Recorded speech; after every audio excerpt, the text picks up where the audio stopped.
कर सकता है तो मैं क्यों नहीं, क्या है उनमें ऐसा जो मुझ में नहीं। अगर कोई कर सकता है तो मैं क्यों नहीं, क्या है उनमें ऐसा जो मुझ में नहीं। झांक ले अपने भीतर, खुद से आ पूछ ले, कैसी चाहे जिंदगी खुली आंखों से देख ले। जय हिंद बच्चों, हम लोगों ने कल तक बात करी थी समुद्रगुप्त के बारे में। हम गुप्त साम्राज्य पढ़ रहे हैं और गुप्त साम्राज्य में जो महापराक्रमी शासक हुआ समुद्रगुप्त, जिसने अपना राज विस्तार बहुत बड़े पैमाने पे किया, उसके बारे में हम लोग अध्ययन कर रहे थे। हमने देखा था कि इस प्रकार उसने एक बृहद साम्राज्य बनाकर तैयार किया और इस बृहद साम्राज्य में न दक्षिण बचा, न आर्यवर्त बचा, कुछ भी नहीं बचा। लेकिन इसके साथ एक समस्या ये थी कि इसने दक्षिणापथ जीता तो, लेकिन दक्षिणापथ को अपने पास रखा नहीं, इसने वापस कर दिया, क्योंकि इसको धर्म की विजय करनी थी, ना कि उसको कब्जा करना था। अब हुआ क्या कि जैसे जैसे कि इसका साम्राज्य बढ़ता गया और वृद्धावस्था आती गई, इसको ये लगने, वहाँ के राजाओं को लगने लगा कि अब काम खत्म है और अपना विस्तार कर लेते हैं। हुआ क्या, उसी समय इसका पराक्रमी बेटा था जिसका नाम था चंद्रगुप्त द्वितीय, या इसका उपनाम है देवराज, देवश्री, देवगुप्त। बड़ा पराक्रमी व्यक्ति। इसने अपनी उपाधि धारण करी विक्रमादित्य की, विक्रमांक की और परम भागवत की, यानी बड़ी उपाधियाँ इसने धारण करी, यानी एक ये सशक्त शासक के रूप में उभर कर सामने आने लगा। अब इसने क्या किया, अभी ये शासक बना नहीं था, इससे एक बड़ा भाई था, उसका नाम था रामगुप्त। इन लोगों ने चंद्रगुप्त द्वितीय का जो शासनकाल है 375 से लेकर 415 वर्ष है, इस दौरान ध्यान रखिएगा कि एक छोटा सा शासक हुआ जिसको रामगुप्त कहा जाता है, इससे बड़ा भाई था, सत्ता पर वही था। हुआ क्या कि तभी शकों का आक्रमण हो गया और शकों के आक्रमण के क्रम में इन्होंने क्या किया, रामगुप्त एक कमज़ोर शासक था और कमज़ोर शासक होने के कारण इसने बढ़िया एक विकल्प अपनाया। इसने क्या किया कि एक काम करो, कौन युद्ध लड़े, बवाल में नहीं पड़े। इसने अपनी पत्नी ध्रुव देवी को सोचा कि भेंट कर देते हैं और युद्ध से बच जाएंगे, शकों से कौन बवाल ले। लेकिन ये बात पता चल गई किसको, चंद्रगुप्त विक्रमादित्य को। और उसने क्या किया कि ऐसे नीच इंसान से अच्छा है कि उसको मर जाना चाहिए। उसने वही किया, पहले वो गया शकों के पास, ध्रुव देवी का रूप धारण किया और गया उनके कबीले में, जहाँ पर उनका सेनापति था, जहाँ पर वो राजा थे, वहाँ पे जाके उनकी सेना के बीच घुस गया और जाकर शकों को नाश करके वापस आया और रामगुप्त की भी हत्या कर दी। क्योंकि ऐसे व्यक्ति को जीने का कोई अधिकार नहीं जो अपनी इस पत्नी का या किसी स्त्री का अस्तित्व न बचा सके। अब जब चंद्रगुप्त बना तो अभी पत्नी का होगा क्या, तो पत्नी से ध्रुव देवी से क्या कर ली, शादी। इसी ध्रुव देवी का लड़का होगा अगला शासक, कहाँ, गुप्त वंश का। चलिए आते हैं। हुआ क्या कि अब जितने गुप्त वंश में 2-3 शासक है, बहुत समृद्ध, बहुत अच्छे शासक होंगे। हुआ क्या कि अब आप कहेंगे सर ये पता कहाँ चला कहानी का, कहीं इतिहास में तो उल्लेख है नहीं। तो इसके बारे में हर्ष के जो हर्षचरित है बाणभट्ट का, उसमें इसका उल्लेख है। काव्य मीमांसा है राजशेखर की, उसमें उस उल्लेख मिलता है। विदिशा और उदयगिरि के जो सिक्के मिलते हैं उन पर है कि किस प्रकार राजा की हत्या की गई, किस प्रकार चंद्रगुप्त ने ये रचना रची, पूरा कुछ उसमें उल्लेख मिलता है। तो इससे हम ये नहीं कह सकते कि नहीं मिला था। ठीक, अब इसने भी क्या किया कि इसने युद्ध करने की बजाय इसने दो तरह, या तो युद्ध कर लो या वैवाहिक संबंध याद करें। बिम्बिसार ने भी यही शुरू किया था, पर चली आ रही पीढ़ी पूरी। अब हुआ क्या कि इन्होंने वैवाहिक संबंध स्थापित किए, किससे, नागवंश के शासक से, उनकी पुत्री से शादी करी। मथुरा के शासक से, उनकी बहन से शादी करी। अहिछत्र के राजाओं से, कुबेर नाग वाकाटक वंश जो महाराष्ट्र में था, उसकी जो नाग कन्या थी उसका नाम था कुबेर नागा, उससे शादी करी। इस प्रकार से दूसरा कुंतल राज, आपने सुना होगा जो बाहुबली द्वितीय है, उसमें कुंतल राज था जी। कदम राज वहाँ पर शासन क्या करते थे, तो वहाँ पर ये अपने आप को स्वतंत्र घोषित करने के लिए और अपनी राज्य स्थापित करने लगे। तो इसको लगा ऐसा ना हो गड़बड़ हो जाए, तो इसने क्या किया, अपने बेटे रामगुप्त की क्या कर दी, शादी कर दी, सॉरी कुमार गुप्त की शादी कर दी वहाँ की शासिका की पुत्री से। इस प्रकार कदम राज भी इनके उसमें हो गया। अब हुआ क्या, उज्जैन उस समय आगे की ओर बढ़ रहा था। उज्जैन समझ गए ना, उज्जैन के क्षेत्रों में बहुत तेज़ी से आगे बढ़ने के कारण या वहाँ के राजाओं को हराना पड़ा। इसको हरा कर इसने व्याघ्र शैली नाम की एक शैली अपनाई और इसी शैली में इसने अपने आप को छत्र या छत्र पराक्रम के रूप में जो इसकी उपाधि है धारित किया था। अब बात करते हैं इसके दरबार में था कौन कौन। चंद्रगुप्त विक्रमादित्य के दरबार में 9 रत्न हुआ करते थे। ये 9 रत्न शिवाजी के यहाँ मिलेंगे, अकबर के दरबार मिलेंगे, परंपरा शुरू हो गई चंद्रगुप्त विक्रमादित्य से। इसके यहाँ 9 दरबारी मिला करते जिनका उल्लेख आपको नोट्स में मिल जाएगा। सबसे पहले छप्पड़क था, ज्योतिष विद्या का जानकार था। धन्वंतरि चिकित्सा के। कालिदास आप जानते हैं अभिज्ञान शाकुंतलम रचि। अमर सिंह इनका शब्दकोश है, देखिए बहुत अच्छा शब्दकोश है। इसके बाद है बररुचि जो व्याकरण के जानकार थे, वो संस्कृत व्याकरण उन्होंने लिखी। शंकु वास्तुकला के जानकार थे, शिल्पशास्त्र पुस्तक लिखी।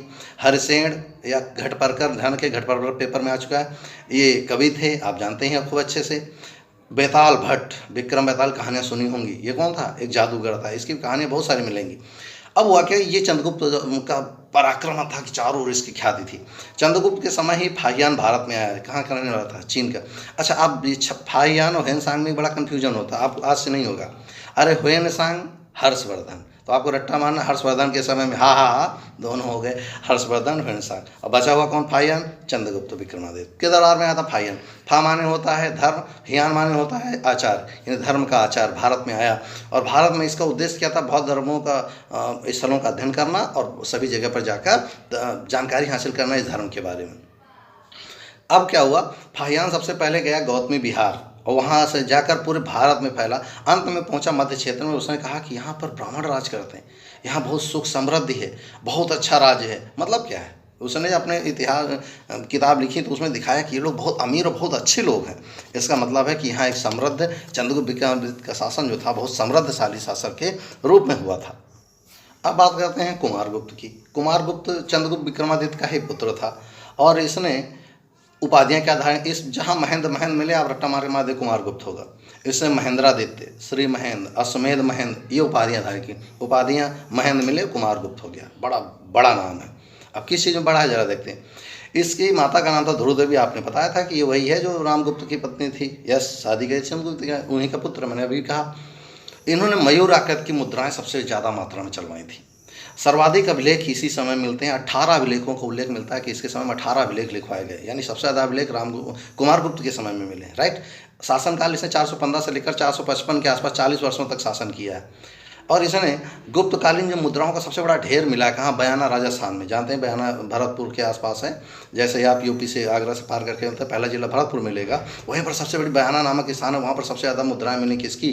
कुमारगुप्त के शासनकाल की। तो अगर आपसे पूछे मुद्राओं का ढेर कहाँ पर मिला है तो राजस्थान में, बयाना में। और किसके शासनकाल में? कुमारगुप्त के शासनकाल में। हमें इसके बारे में ज़्यादा जानकारी कहाँ से मिलती? तो मंदसौर अभिलेख जो एमपी में है वहाँ से हमें कुमारगुप्त का उल्लेख मिलता है। इस अभिलेख को लिखा था वत्स भट्टी ने।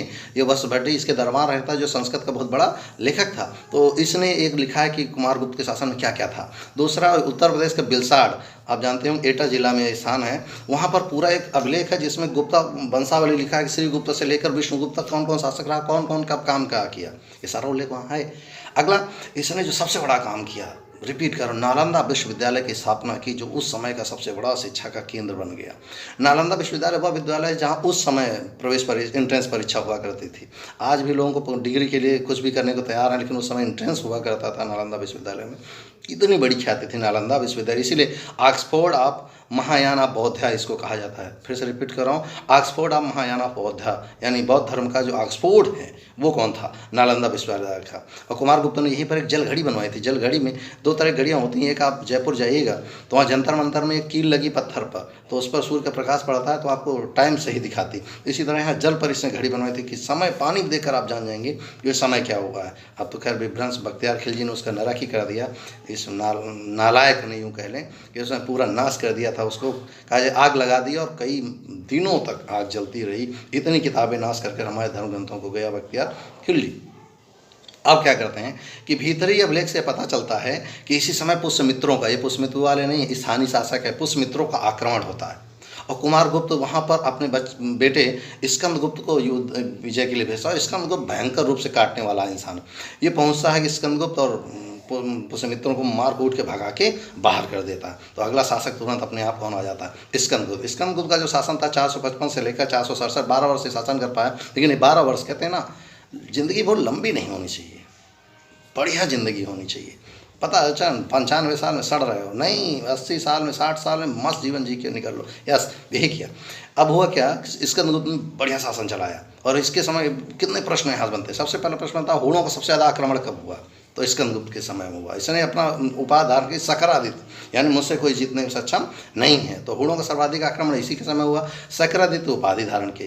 हुरों को जो हुण थे, ये बर्बर जातियाँ थी ना, इनको हराने के कारण इसका उल्लेख मिलता है जूनागढ़ का अभिलेख, जो रुद्रदामन का था, मैंने आपको बताया था। तो रुद्रदामन के जूनागढ़ अभिलेख से पता चलता है कि इसने हुड़ों को कूटा था और मार के भगाया, लेकिन हुण बड़े बेशरम, बार बार आएंगे जी। इसने गिरनार पर अवस्थित आगे सुदर्शन झील, अरे भाई चंद्रगुप्त मौर्य, अशोक, रुद्रदामन, चौथा नंबर स्कंदगुप्त ने इसका जीर्णोद्धार किया। अभी यहाँ पर लास्ट आएगी, मैं बताऊंगा इसकी काहे जीर्णोद्धार के पीछे सब पड़े थे। यस, गिरनार सुदर्शन झील का पुनरुद्धार कराया था, और ये खुद नहीं कराया था। जैसे वहाँ से सुविशाख ने किया था रुद्रदामन ने, वैसे यहाँ पर चक्कर पालित ने किया था। तो वहाँ पर सुदर्शन झील का से पुनर्निर्माण पुनरुद्धार कराया किसने? स्कंदगुप्त ने। गोरखपुर के कौम अभिलेख से आदिनाथ, शांतिनाथ, नेमिनाथ, पार्श्वनाथ और महावीर स्वामी की उकेरे हुए अभिलेख में एक अभिलेख मिलता है। रिपीट कर रहा हूँ, कौम अभिलेख उत्तर प्रदेश के कहाँ से मिला है? गोरखपुर से। चीनी शासक के दरबार में, जो उसका नाम था सांग के दरबार में स्कंदगुप्त ने अपना एक राजदूत भेजा था। ये पेपर में सिविल में आया था और किताबों में है नहीं। रिपीट कर रहा हूँ, चीनी शासक सांग के दरबार में इसी स्कंदगुप्त ने अपना एक राजदूत भेजा था। आगे बात करते हैं कुमारगुप्त का। ज़्यादा कुछ इसके बारे में नहीं पढ़ना है। कुमारगुप्त अभिलेख से पता चलता है कि इसने सारनाथ के क्षेत्रों में क्या किया था?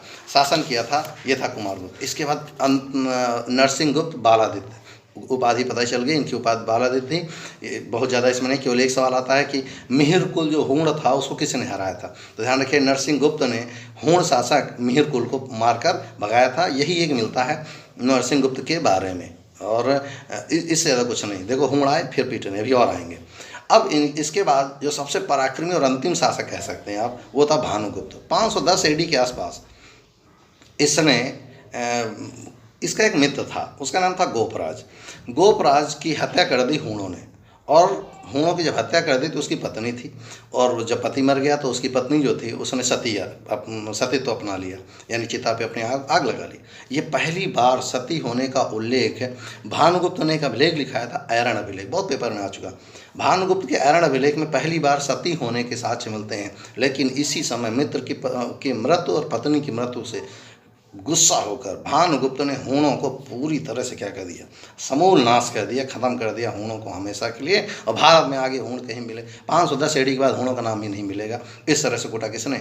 भानुगुप्त ने। ठीक है, अब चलते हैं अंतिम शासक। हैं तो बहुत सारे हैं, ये है बहुत दुनिया के, लेकिन लास्ट शासक है विष्णुगुप्त।